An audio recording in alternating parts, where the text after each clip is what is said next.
Revolution of 1800, the impact of political parties on the election of 1800, a potential constitutional crisis averted, and the peaceful transfer of power completed. These are but some of the topics that we will discuss here on episode 4 of the Constitution of American Life with the Friends of Publius.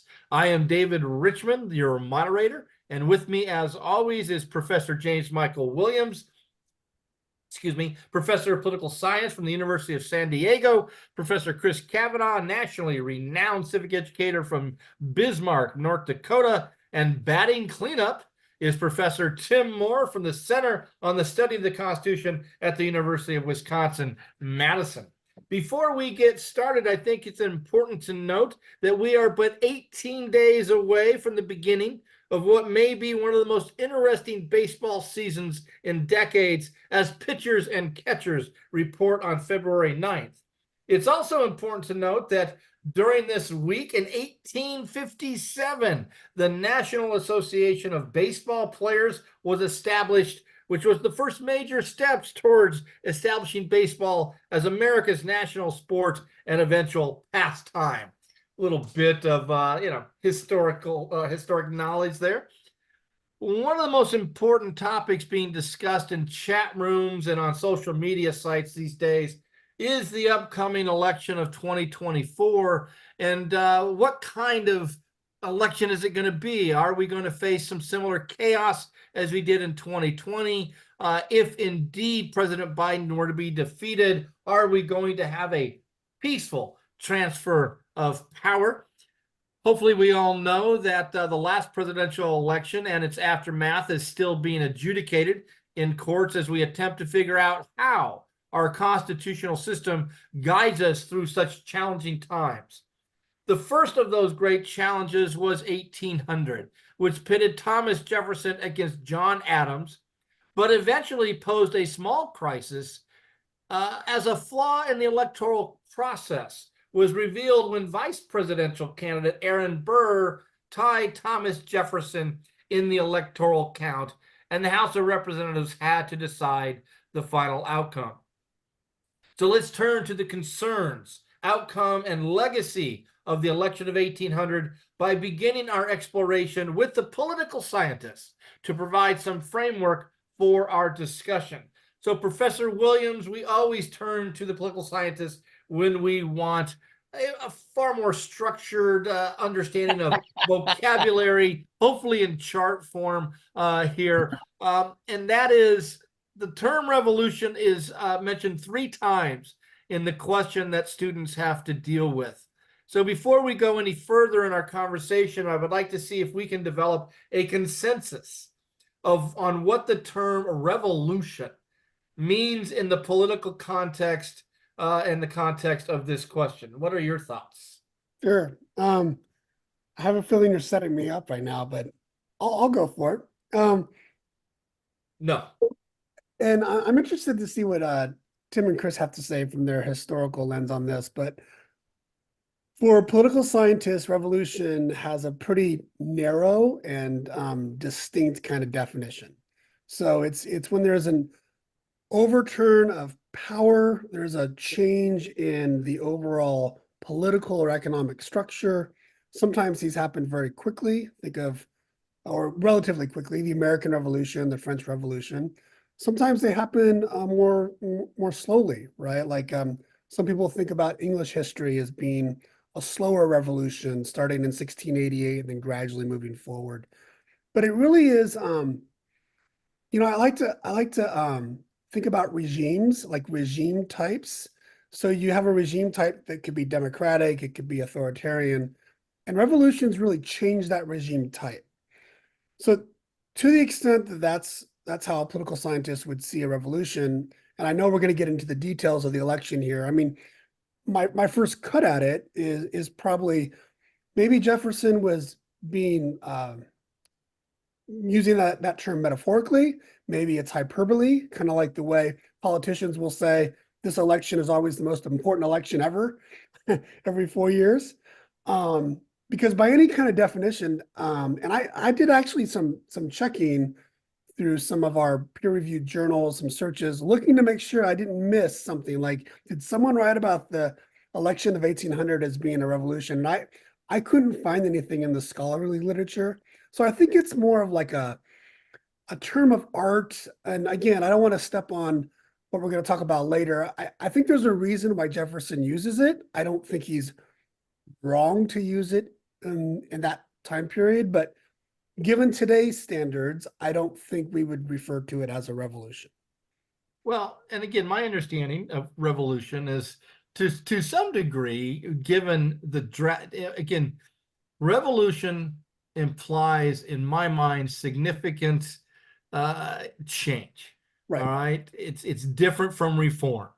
Yes. All right, and that it also implies that the change is, yeah, metaphorically volcanic or an earthquake kind of element there, and it involves some violence. All right, versus reform, gradual change, which is done for the most part within the construct of the political system that exists there. And to my knowledge, and again, I'm not an expert in this, but we look, as you mentioned, the most common revolutions, i.e., the French, the Russian, the Chinese, and we can go on, are fairly violent. And even the Glorious Revolution, some blood is spilt Sure. in the Glorious Revolution here. And so, you know, is that more? I mean, does that eliminate this election if we use that? I mean, those other revolutions as a comparison. Yeah, no, I think it does. I mean, I think that you're right, David, that I think most revolutions do have do have violence associated with them. I'm thinking about though, like the 1989 Eastern Europe, a place like Poland, right? We would think of Poland going through a revolution. It was mostly peaceful, right? The Solidarity movement was, as far as my recollection goes, mostly peaceful. But I think that we could play around with the facts later and think about if Jefferson would have responded differently or Burr would have responded differently to what was going on, and one of them got power through that ways, then maybe without violence that could be revolution. Maybe thinking about the amendment that was passed in light of this election gets us closer to what you're calling reform. But I guess if you wanted to uh, use the term revolution there, if you really think it's like overturning the way things were going, maybe.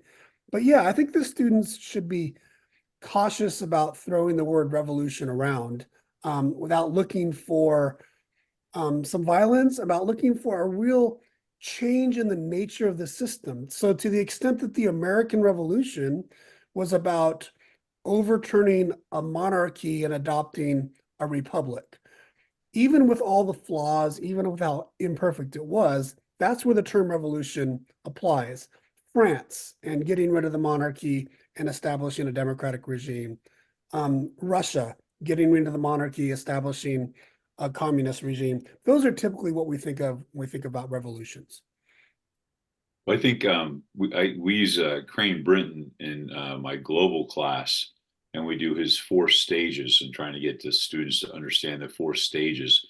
And they're freshmen, so they're fresh off of eighth grade year and the American Revolution. And of course, one of the stages is the crisis stage, or what I like to say, when the spaghetti hits the fan stage. Then what you have then is after the crisis stage, there's a cooling down, there's a counter revolution, and then you enter what Brinton called the Thermidorian stage, and you end up with a strong man. And so I asked my students, these revolutions that you mentioned, Robespierre, followed by Napoleon, you get into Russia, eventually you get Stalin coming in after the turmoil, after the second revolution. Mao comes in. So, and I asked them, what prevented us from entering into, after the crisis stage, the counter revolution and a strong man coming in? And I tried to get them to understand the significance of George Washington. The idea that, and part of it too, we come out of this constitutional system into a new constitutional system. So it's interesting when you talk about comparing, say the Chinese, the Russian, and the French to the American, and you look at Crane Brinton's four stages of revolution, where we kind of like take an off ramp, and we don't necessarily follow through with that idea of a strong man coming in like a Napoleon, making himself emperor. Mm-hmm. Yeah. I think, I mean, to get to the Declaration itself, there's two important words as far as our discussion is. Jefferson alleges that people have the right to alter or abolish. And so I think maybe within Mike's framework, and David, your point about violence, although abolished wouldn't necessarily entail violence, but I think it often does. But I think those two words are important for students to consider conceptually in evaluating anything that we in our history, which we've said this before, we have a national narrative that we like to believe about America, and so I think the Jefferson's use of the word also has a little mythological nature to it. But alter and abolish, I think, are important things to consider. And that's right out of the Declaration. Mm-hmm.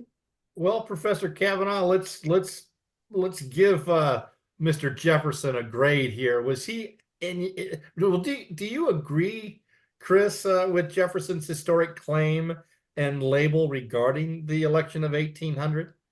No, I don't. And actually, I read the entire letter, and the entire letter has some quotes from Jefferson that I'd seen the quotes before, but I had not really connected all the dots. And so it's interesting that, this kind of, in my mind, in his letter is kind of an aside to this revolution, which actually is interesting because his reference then is to 1776 in the letter, not to 1787. So he's going back and saying, well, in 1776, when that one guy wrote that one document, and had some, oh, that was me. I wrote that document, but I had help, right? So it was the revolution declaring our independence, and he doesn't talk about the actual Constitution, which was a new form. But then the rest of the letter is complaining about judicial review. I mean, the whole letter is a frustrating thing. I mean, he goes on to talk about the court and where they got it wrong in Marbury and other cases. And so I think it's just, Jefferson being Jefferson and kind of an aside. So, I know in we the people world, we love to point to this idea back to that American exceptionalism, the peaceful transfer of power. But, I would give Jefferson an A for flourish, but maybe a D for not originality, but factualness. Because I mean, again, David mentioned earlier the Glorious Revolution, which there was some violence in the Glorious Revolution. I mean, let's face it, England was invaded, but the Tories and the Whigs, as they begin to mix it up over religion. I love if students do some deep dives, and I'll put some stuff on the links about where those names actually came from. They're not terms of endearment. So there's a little violence when William and Mary are kind of invited back in, but William himself was like trying to give James II a way out, allowing him to get out of the country, go to France. But then again, I'm thinking, and I was reading up on this, and I'm thinking, okay, William was a nephew of James, and Mary was the daughter of James. So Mary is married to her cousin. And these are the people that we're going to emulate.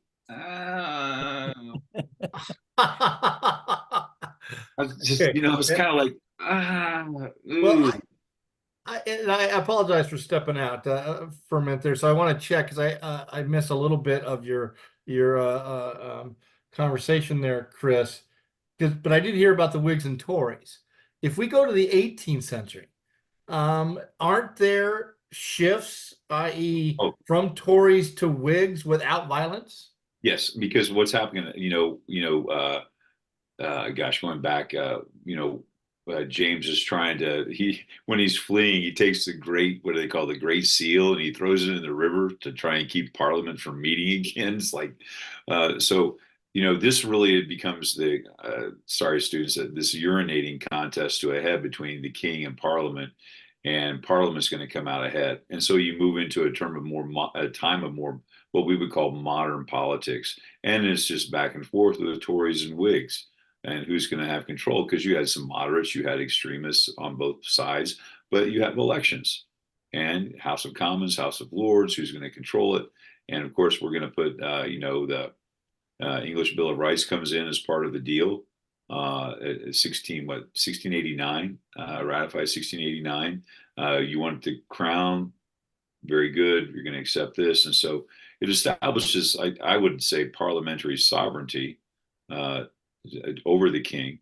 But also it opens up the door for what we would consider modern politics. And you'll see the ebb and flow of control of parliament back and forth between political parties based on elections. Right. So that's why I ask is one of the claims of the election of 1800, which you will see in almost every, I looked at multiple sources. And now, again, junior high and high school sources. And they all say that why it's a revolution is it's the first time that you get a shift from one party to another, all right, in political power, from one group to another in political power without violence. And again, and I, to be honest, as a U.S. history teacher, I for a lot of years I echoed that. But then I started teaching European history and got a little bit different perspective.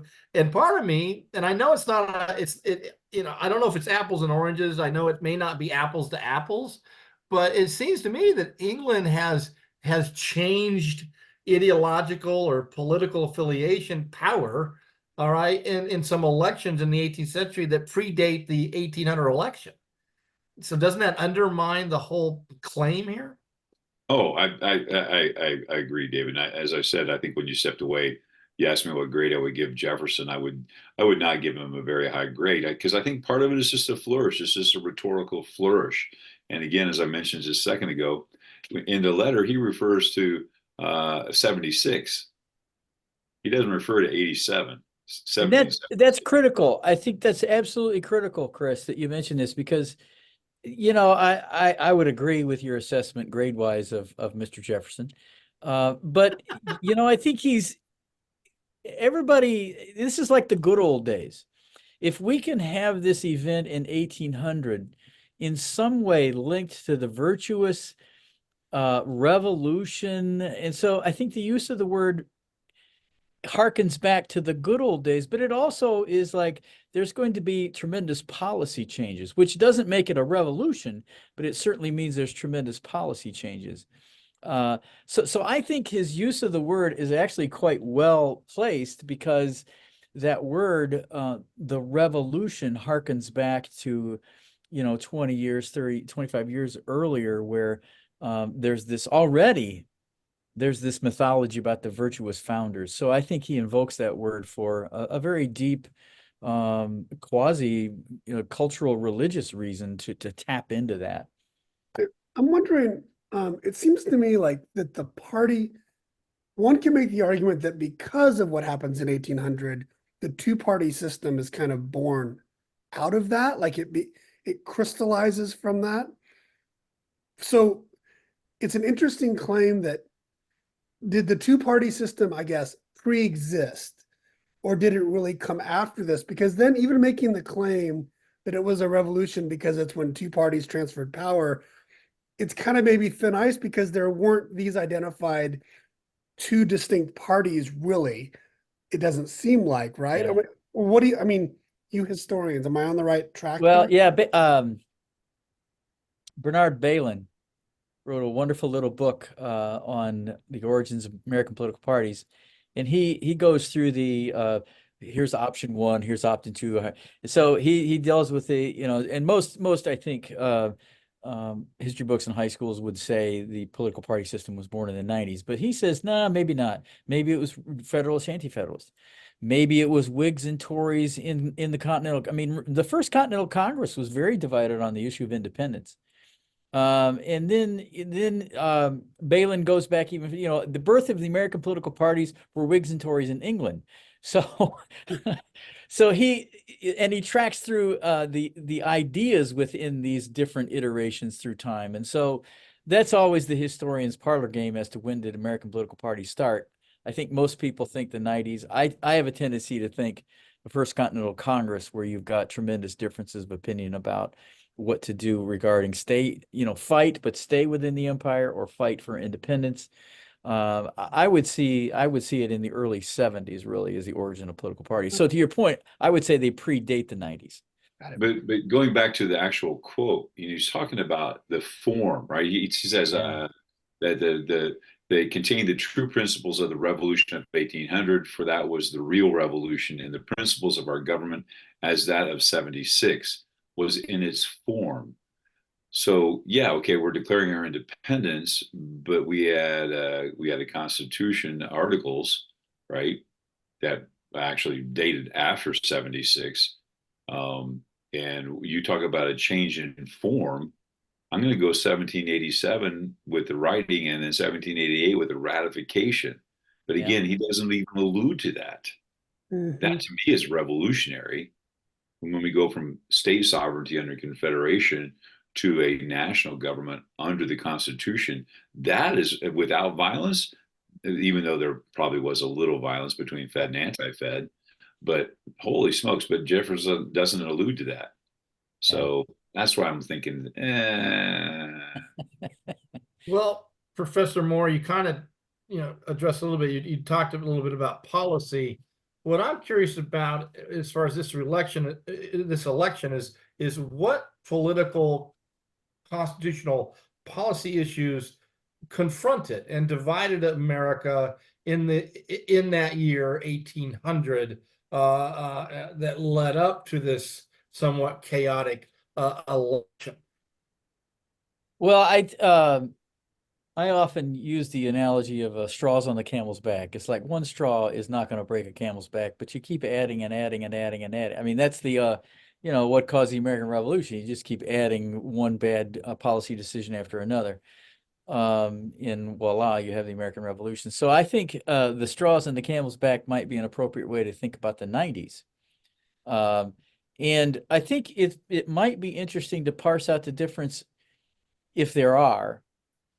Were there political divisions, and to what extent were those political divisions, and I believe there were those political divisions actual fights over the Constitution? So constitutional divisions versus political divisions. So I think the politics sometimes equals constitutional division, and primarily there you've got the bank. In the early administration, Washington's administration, he asks people, and the two primary combatants, what do they think about the constitutionality of a bank? And so, and that for Hamilton and Jefferson, that was a constitutional assignment, right in a memo form to Washington about whether the Constitution allowed this. Now, I think you can also make the argument that's a policy question, but that assumes you're interpreting the Constitution a certain way. But so I think the bank is a good example of an issue that could bridge the constitutional divisions as well as the political divisions. But the political divisions were plenteous. There was a lot of political division about the assumption of state debts, the national government taking over state debts that they had racked up during the Revolution. Discrimination of debt. Did they owe the original owners of the IOUs, or did they owe? Should they pay the speculators who had purchased some of these IOUs? The tariff, which came out of Hamilton's report on manufacturers, that scared the living daylights out of a lot of Southerners because they saw an agenda in the national government to make the country a commercial, mercantile country in that report on manufacturers. So I think there's kind of an economic divide there in that, and that leads to all kinds of things. But I think foreign policy too. There was tremendous political divisions over the Jay Treaty. There was tremendous political divisions over well, because a Neutrality Act, because Jefferson saw that as that's not neutrality, that's actually favoring Britain. There also was a foreign policy issue with Haiti. Adams eventually sends the Navy to and basically supported Toussaint in the Haitian Revolution. So that caused a lot of concern among Southern slave owners. So there's a lot of political divide, but occasionally, and the great constitutional divide was the Alien Sedition Acts. Holy cow, I can't believe I almost forgot that. That's just straight up constitutional. And the divide that caused within the press. And so there's a lot of division, and Jefferson arguably leaves the administration to sick Madison on everybody to really do the dirty work of creating an organized opposition to the Federalist agenda. Well, I got to ask you. So, to what extent is the tension leading into this, both personal and cultural? I mean, Well, you got to yeah. ask that is Yeah. the animosity between Adams and Jefferson, and so and again, and obviously Burr's going to come play into this, and Hamilton's going to, but to what extent is it cultural that this is a New England versus a South or Southern kind of, with the middle states maybe being the power brokers here, I guess. Well, I wouldn't say that. I wouldn't characterize it as New England versus the South. I'd say mercantile versus Southern agrarianism, which is a little bit different than how you characterize it. But to your point about personalities, I've mentioned Joanne Freeman before in this series, but her first great book was it's called The Affairs of Honor, and her thesis was, there's going to be a lot of backbenchers in the first Congress, and they're going to go there. They're, these folks that have been kind of isolated in their little communities and states, and so they've not seen the big bright world. So they show up to her thesis is these folks show up to Congress, and they really do glom on to strong, dominant personalities. And so she puts a gloss on the formation of parties as the beginnings of personal allegiances to the kind of the power brokers within that first Congress. So there is an argument for that, and Joanne's book does a great job at that. Well, and then I came across a wonderful article in some preparation in response to your identifying foreign policy, and the premise was there are very few elections in which foreign policy is at the forefront of that election. That was the basis of this author's argument there. He says obviously the 1940, then the Cold War will play some, 1960, Cold War plays some issues there, 1980, that kind of stuff. But for the most part, he says foreign policy, and one of the things he says, it's kind of interesting given how prevalent foreign policy was in the election of 1800, that it didn't really continue on in the 19th century, to be a major issue. And I don't know if I agree with him on that, but that was his contention there. What do you think? Well, I would argue foreign policy played a fairly significant part of the Federalist, anti-Federalist debates, because anti-Federalists were always critiquing Federalists as being pro-Britain. And so a lot of their argument to not ratify was a foreign policy argument. So, I mean, that's even before we have the Constitution. But again, I think this is I think Balin's point, that it's a lot earlier than what we think. The formation of American political parties, and it feeds my opinion that it's the 1770s, where there's a huge foreign policy question in the 1770s. Do we stay or do we go?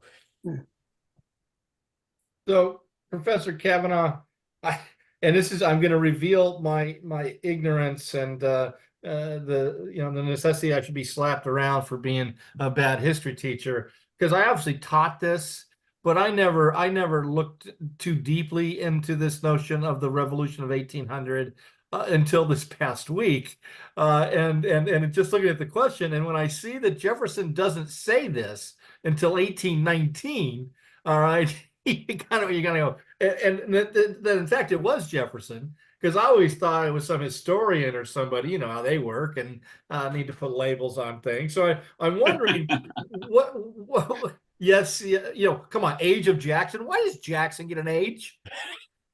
Lincoln doesn't get an age. Roosevelt doesn't get an age. But Jackson and that was my understanding. Historians did that one there, Timmy. But I'm wondering what had happened between that election and Jefferson's retirement for him in 1819 to suddenly say, "Hey, this is a revolution." And my premise is because the that Federalist Party collapses. There's right. no Federalist Party. Is that it? Is that by 1819, not only he can go, "Hey, we won, it's a revolution," but there's no remnant of that opposition. Well, that's a little bit dishonest too. But I'm just saying, in a popular setting, it's easy to make that argument. This is a revolution. There's no Federalists around. Now there are, and actually some of them are within the Jeffersonian Party if you read Michael Holt's book. But I think it's an easy thing to say after the 1800 election 20 years later. This is a revolution. There's no Federalists around. Chris, Tim already answered. I'm good. You agree with him? Well, I mean, there is historians have given it a label. They call it the era of good feelings, right? Or as I like to say, the era of feeling good. That's the 60s. Yeah. Oh, yeah, that's right. Shoot. 1960s, 1860s? Yeah, 1960s. Okay. But Tim is right. I mean, because the Federalists, the War of 1812, they shoot themselves in the foot repeatedly. The Hartford Convention on New England, and do we side with Great Britain? And we talked about seceding. And okay, here's a little trivia question, Tim. You can't answer it because I know you probably know the answer. The Federalists ran the person for the presidency in 18 what? 20. 20. 1816 or 1820? They ran somebody for the presidency. You got me stumped there. Rufus King, my man, Rufus. Oh my goodness! All right. Of course, Monroe wins easily. Yeah, okay. James Monroe, the part of the Virginia powerhouse, he wins easily because the Federalists were pretty much, toast at that point. They were, there were people like Rufus who, So, by the way, students, Rufus King was a signer. So he was a player back in the day, but he wasn't a player in that election. So yeah. This leads me to ask, because Mike brought up an interesting point: is 1800 this moment of kind of the establishment of a two-party system, which by 1820 seems interesting because at least textbooks will say we have a period of one-party rule. So I guess my question to you, Chris, is that accurate? Would you say it is a period of one-party rule? Well, to a degree, yeah, because back to this point with after the War of 1812 and the slowly dissolving Federalist Party, which, it doesn't, not like, and students realize this, you just don't flip a switch and they're gone. But I think part of that, going back to that idea of the Revolution of 1800, part of it also, and we don't know, was Jefferson alluding to the debate between he and Burr. We tend to think of it was we call it the Revolution because, well, we go from the Federalists to the Democratic Republicans. But is he talking about how we solve this issue with the debate between he and Burr and the tie and how it goes to Congress? We don't know. So I think so when we look at what that term, the Revolution of 1800, is he talking, and I'm with you, David, the peaceful transfer of power from one ruling party to the other? Or is he talking about the fact that there was this division or this uncertainty, if you will, between the president and vice president? Because, well, we forgot to say, if there's maybe we should say who you want to be president, who you want to be vice president. We'll clean that up with the 12th Amendment. So, looking at the quote, I don't know, but I would say that when I think this is true no matter what time period you look at. When you have people that end up in power, eventually you'll have opposition. I mean, that's just a given. There was opposition to Washington, the great Washington. Well, can I ask again another question? So, and I don't want to veer too far off the path, but I am wondering if it's not a one part, who runs against Monroe in 1820? Rufus King, the Federalist. Yeah. That's it? Yeah. Well, there's a great book by Michael Holt, a great historian from the University of Virginia, and it's called The Rise and Fall of the Whig Party. Now, don't chuckle, David, because I've been talking about this for years. But he makes an interesting argument that even within the Democratic Republican Party, there are nationalists and there are localists, and they're both in the same party. And there's an uneasy. So to this point about the air of good feelings, well, that's kind of popular descriptions, but there's an uneasiness in that single party. They were nationalists and localists, and that eventually erupts. And you have the second party system with Whigs versus Jacksonians. So there's never that totalistic control politically. There are still some fights within the Democratic Party up, after the collapse of the Whigs. These national, Well, which also goes back into some of the same issues that you had mentioned, Tim. Absolutely. The National Bank is still a huge issue, Yep. right? The National Bank. I mean, John Quincy Adams is a great example of really. I mean, he's as Federalist or Whiggish as you can get, but he's running as a Democratic Republic or Democrat. They call it by that. Yeah, the Monroe Doctrine, Yeah. foreign policy is going to play a role in things too. So I think that even though there may be a period of time where the opposition is not as great, I think rarely has there been a time when there's just been a single-mindedness. Because as you start to see that division within the Democratic Republicans after Monroe, re-upping the second bank, and then of course, Jackson comes in and says, "Oh, well, we're getting rid of that thing because we want these state-run banks." And so, and I'm going to channel my good friend Mr. Tim Moore and use his S word, and I think it's really sovereignty. Oh, I was afraid there for a second. Well, that longer S word, it's really about sovereignty, about this who has control. And where does that control rest? And therein you get an opposition party. So, Professor Moore, to our second vocabulary word that we need to deal with, and that is the notion of transformative. All right. The election of 1800 is labeled by many as transformative, as a transformative political moment in history. What criteria would you use to determine if an election is transformative? Because in my opinion, all elections are transformative. And so I'm wondering, as you define for us and explain this term, if you can identify certain elections that weren't transformative. Well, first of all, I don't know why you asked this goofy historian a question like that. That's a political science. Because Mike, help me out here. Aren't there this critical election theory? Isn't this kind of embedded? The realignment theory? Yeah. David, your opinion on just the word transformation? I think you need to say something about it. Well, see, you're reticent to jump into the history. I'm reticent to political. Well, no, I'm not. But I just reveal my ignorance all the time when I do. No, well, yes and no, David. Yes, it's transformative. No, it's not transformative. It's transformative in the sense that two big structural things happened. We get a 12th Amendment. Mm-hmm. That's pretty transformative. It was a G. I mean, and that's Ackerman's book, The Founder's Mistake, and so it's transformational in the sense that we get an amendment. It's also transformational in the sense that we get an election that settled in the House. We don't do that very well. To this point, we've not done that very often.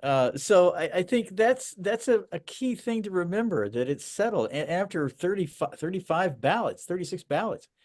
So that's transformative. I mean, I wouldn't see it as a critical election the way the political science define it, where you've got, you know, this huge win in the electoral college or the popular vote, and both houses are taken over by overwhelming majority. So I don't know that it fits the critical election theory. And I think Mike should weigh in here on this at some point.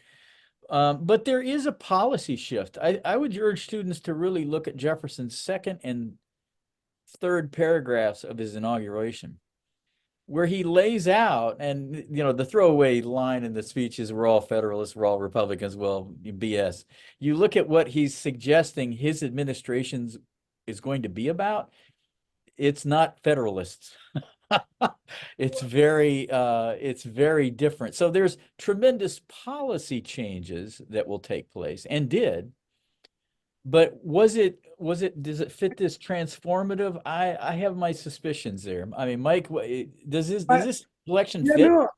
no, I think you're right. And I think your point about the 12th Amendment and the election going to Congress is something that the students should really be thinking about. Because if anything, I mean, think about, I mean, we can go back to England. We've already talked about that. But before this, Poland had a constitution, came into effect in 1791, but their elections, only nobles could vote. So this really is an experiment where, as limited as the franchise was, it was still way more people were voting than have in other democracies, right? And in this crucial election, it's a tie. This constitutional on paper says, well, we're not going to solve this by force or by violence. We're going to let the House decide it, right? And we'll have a debate. And the fact that it went there and it was resolved peacefully and everyone said, okay, we'll accept this, that to some extent is transformative in terms of the 12th Amendment is a structural transformation, but in terms of the political culture, to the extent that the loser of the election accepted the result, right? And there wasn't this like outpouring of violence. I think we take for granted how unlikely that is throughout history and even in the 20th and 21st century. So I think those are the moments that make it a bit transformative in terms of the political culture and then in terms of the constitutional changes. Chris? Hey, I got a phone call for you, Mike. It's Alexander Hamilton. He wanted to talk to you about that lack of violence thing. I was just doing the same thing, Chris. Calling both of you? Yeah, we're on a group chat. It's like, wait a minute, lack of violence? That dude shot me.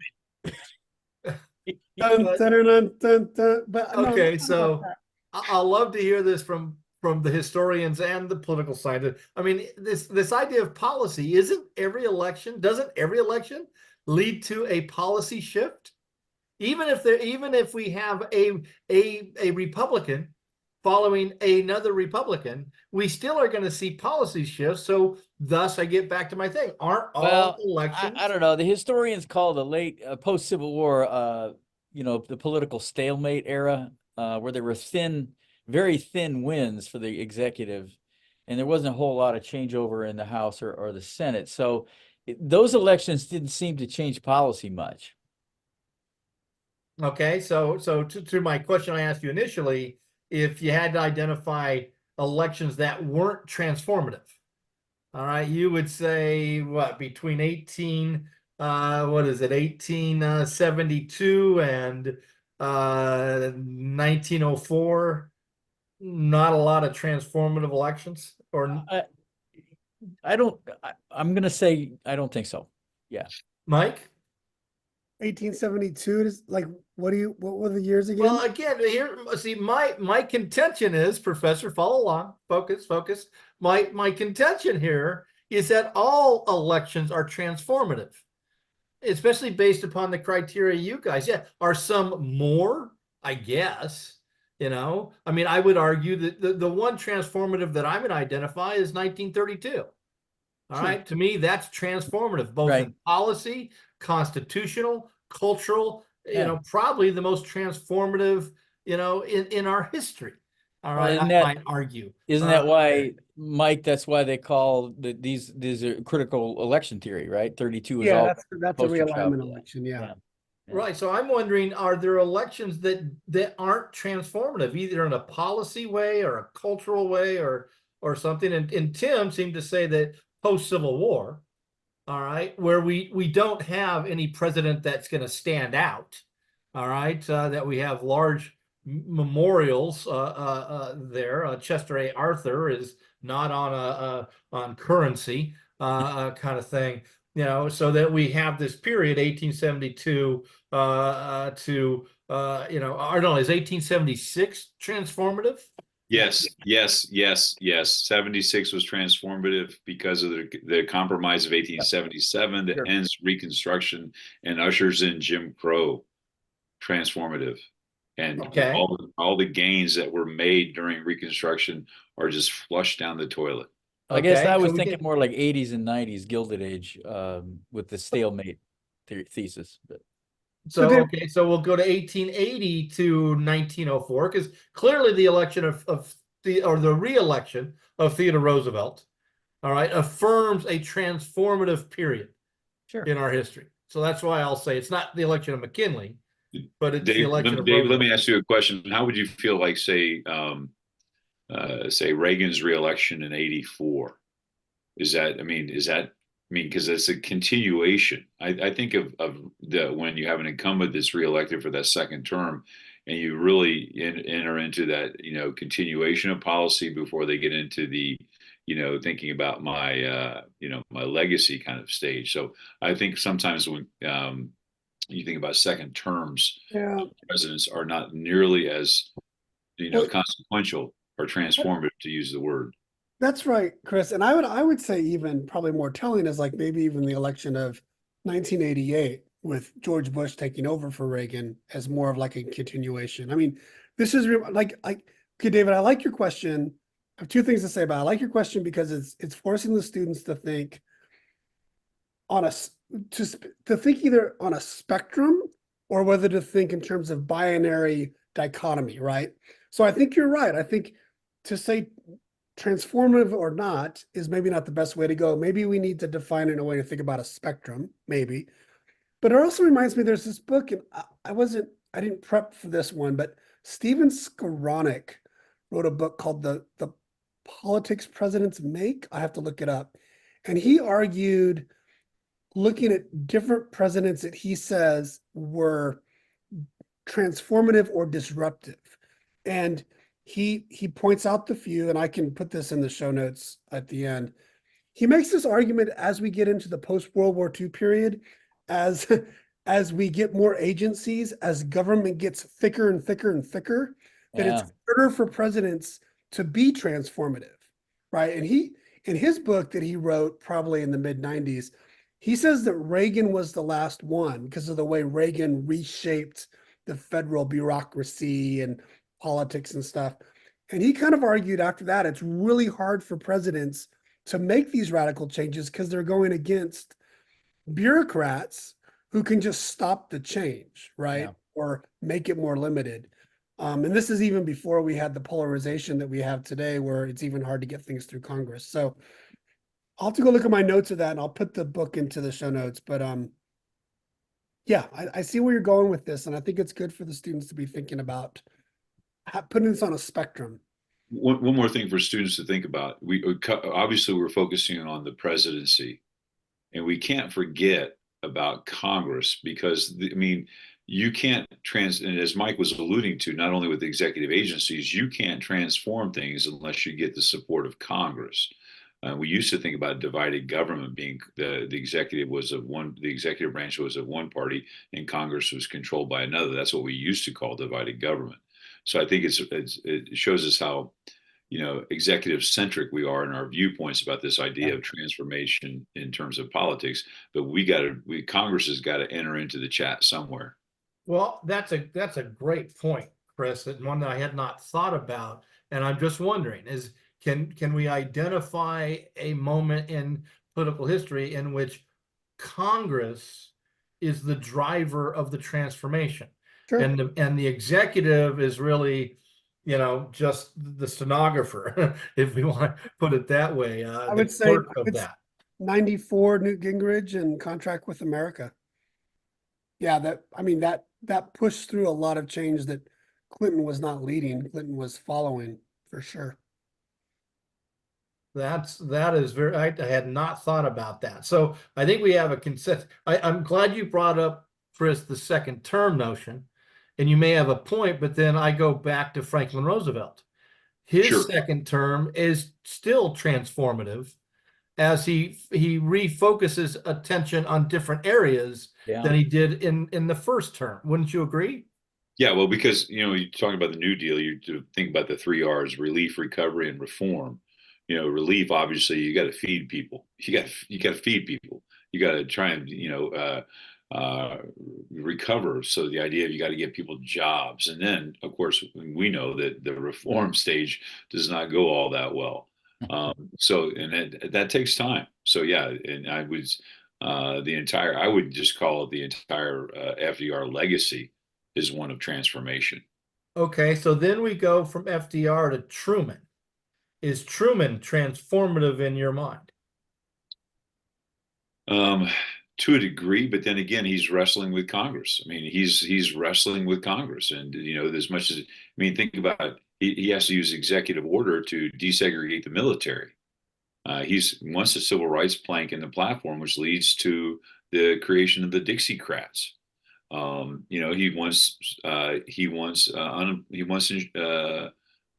A national insurance program, which he doesn't get. Yeah. He tries to repeal Taft-Hartley, which he loses on. Well, and So I also think about foreign policy and the creation of the national security state and the National Security Act under his leadership there. And I think the big historical debate, if I remember back to my university days, was would our foreign policy, would the Cold War have taken the same path if FDR would have lived? That is, did Truman up the temperature because of his personality, vis-a-vis where FDR had some kind of different relationship with Stalin? no, I think that we know that by the time we get to Yalta, FDR is fading, and the complaint is that FDR lets Stalin run over him in hopes of Stalin opening up a second front against Japan. But also, you also have the political reality of the communist revolution in China, which of course is going to come home to roost on Truman and the Democrats. And so you've got to be tough in this Cold War thing. So he had the Republicans there with him in terms of being tough on the expansion of communism and the whole policy. I mean, think about our policy from post World War II on until the collapse of the Soviet Union is one of containment, both Republicans and Democrats. Yeah. I think I'd like to consider the Civil War Congress. I mean, But, they passed the Homestead Act, they passed the Railroad Act, they passed the monetary policy, they pass what am I missing here? The moral land grant colleges. I mean, so there's a Congress that, they're ceding a lot of power at war powers, but in terms of domestic policy, they're really driving the train extensively with domestic policy. And Lincoln he was a Whig originally. He defers to Congress on that stuff. So I would recommend for our consideration that the Civil War Congress might be in that category. in that same vein, Tim, holy smokes, the Congress that is seated in 1865, when they're sworn in on December 5th in 1865, when they refused to read the names of the Southerners that were reelected, which leads to Article 3, Section 3 of the 14th Amendment. But my goodness, that you have the 13th Amendment, the 14th Amendment, 15th Amendment are pushed through by the radical Republicans. That you talk about transformative. The 14th Amendment, holy smokes, that's huge. Yeah. Well, and hopefully the students are getting it, that this part of the question, this notion of political transformation or transformative, is again a very much an open discussion there, and to me a very interesting discussion. Professor Williams, we want to go to close out into a little bit of a different direction, one that we like to do here on the Constitution of American Life. And that is somewhat of a comparative analysis here, or a global analysis. And it seems to me, especially if we look at constitutional republics or constitutional democracies, that that one of the most important criteria for any nation state to meet the standard of being a healthy constitutional democracy or republic is this notion of the peaceful transfer of power, and that during the bulk of the 20th and 21st century, that is the norm. This notion of not having that is so rare, and that America in 2020, that was very much an exception and very rare for healthy constitutional democracies. Would you agree with me on that?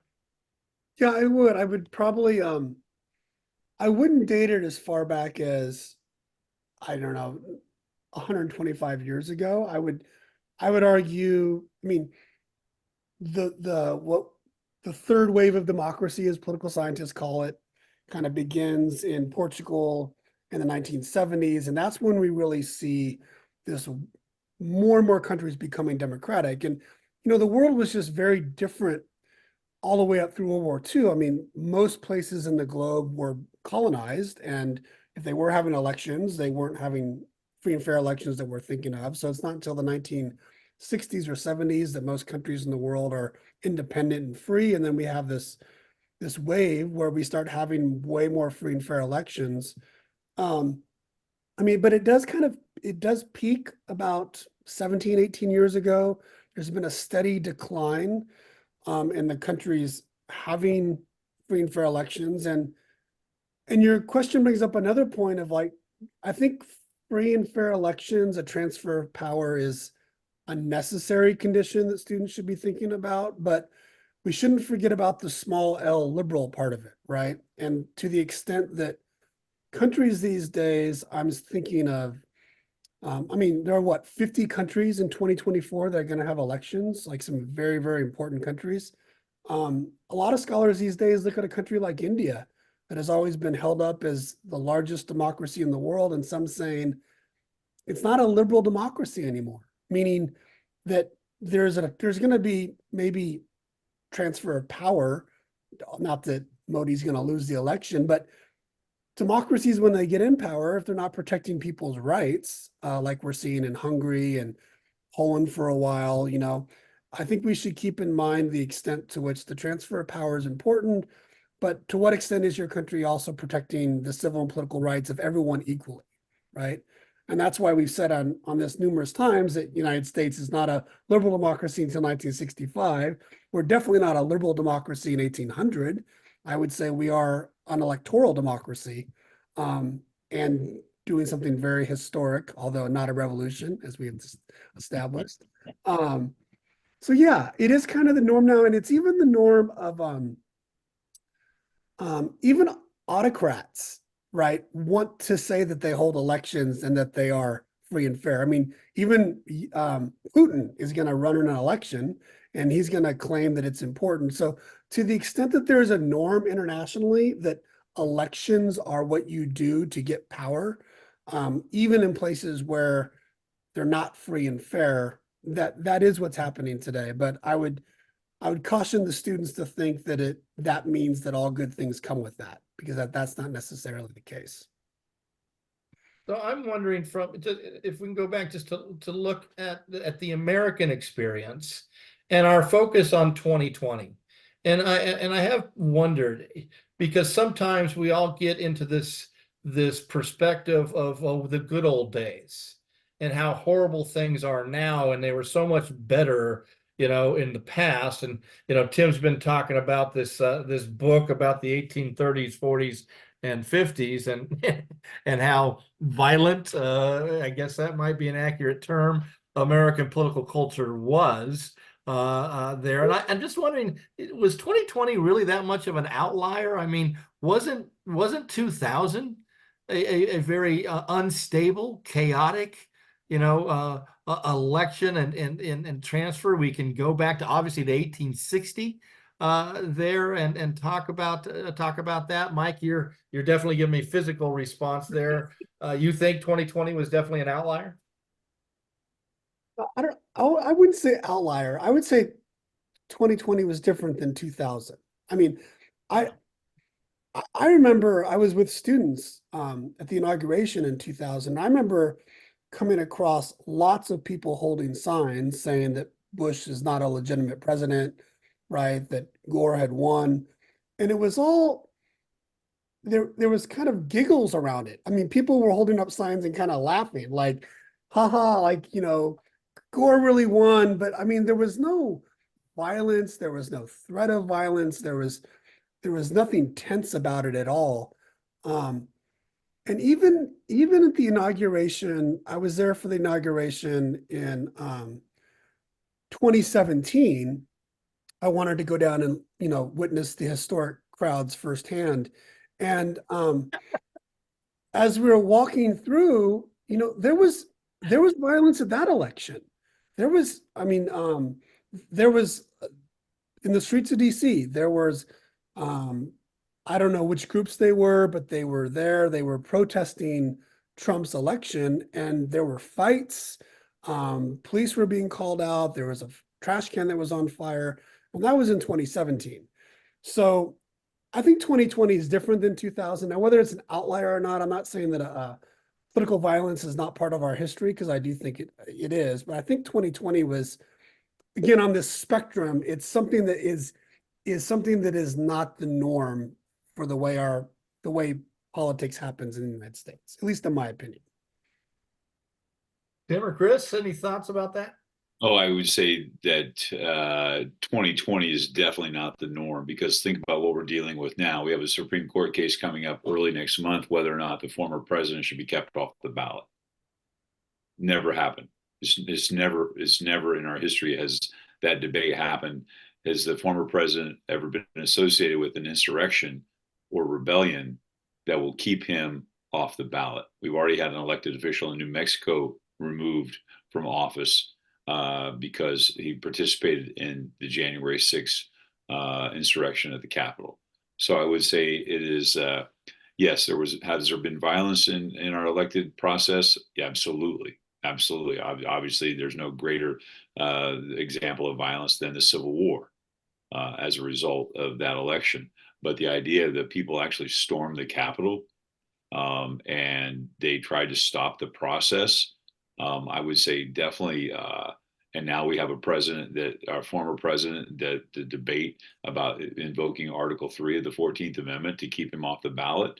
I'll defer to the historian. Have you ever seen that happen? Nope. Yeah.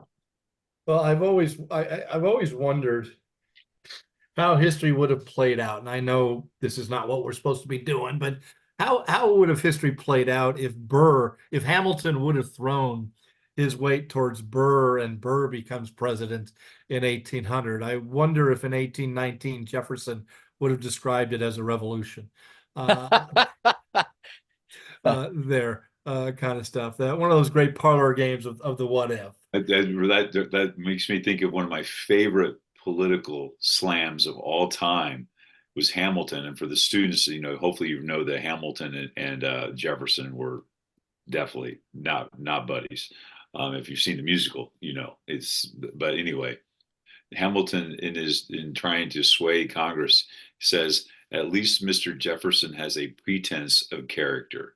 And that's so subtle. It's so subtle. It's just such a dig at Burr. Well, we've come to the end of this session, students and teachers, and as our tradition is, I'll ask each of the scholars to give final thoughts and recommendations. Professor Williams? Yeah, what do I want to say about what tips? I think what we were talking about, like David, your question about other elections, I think you need to think through what revolution and what transformation means. And please don't take just what we said. Think about it and ask yourself these types of questions and have some examples, because I think that's going to be a major part of what you're going to have to be doing. And even if there's disagreement in your group, I think that would be great to show that. Because I don't think, as we've demonstrated, there's not a clear-cut right or wrong answer, and the literature will suggest a lot of different things. So I would suggest to do some research on that and come up with your own opinion, have some facts to back it up, and that'd make for a good discussion. Professor Kavanaugh. I hadn't really thought about it until just our discussion. I would encourage the students, because just me being me, is to think of that, was Jefferson actually talking about the peaceful transfer of power from the Federalists to the Democratic Republicans, or was he talking about the debate between he and Burr? We don't know, and the letter doesn't tell us. So I would say have some fun with that. I mean, because as David alluded to earlier, being three old history teachers on here, we talk about the peaceful transfer of power. It's the revolution of 1800. We're all that in a bag of chips. Maybe he wasn't talking about that. Maybe he was talking about the fact that, the Constitution worked because it went to Congress and they elected me. Professor Moore. Yeah, I would urge students to camp out on a half dozen, maybe 10 elections that are significant in our history, and do a deep dive on the background of all the things that occurred within that particular electoral cycle. And I think you'll notice some similarities and differences. But I think studying those half dozen elections in our history would serve you well in this question. And I'm going to just finish with, I think the aha moment for me was, I think with Professor Kavanaugh talked about congressional elections, congressional-led transformations. The question clearly, and its main question does focus, it seems, on the presidency and the presidential election. But I think that as we look at it, considering congressional-led transformations is something that you really want to look into. I hope that we have shined some light on this topic and question. I know we did for me personally, so I don't care about the rest of you. I have learned something through this. In our next episode, we're going to be jumping to Unit 6, and we're going to be talking about everybody's favorite Frenchman, Alexis de Tocqueville, and the notion of voluntary associations. So until then, peace, love, yogurt, tacos. Bye-bye, bye-bonds.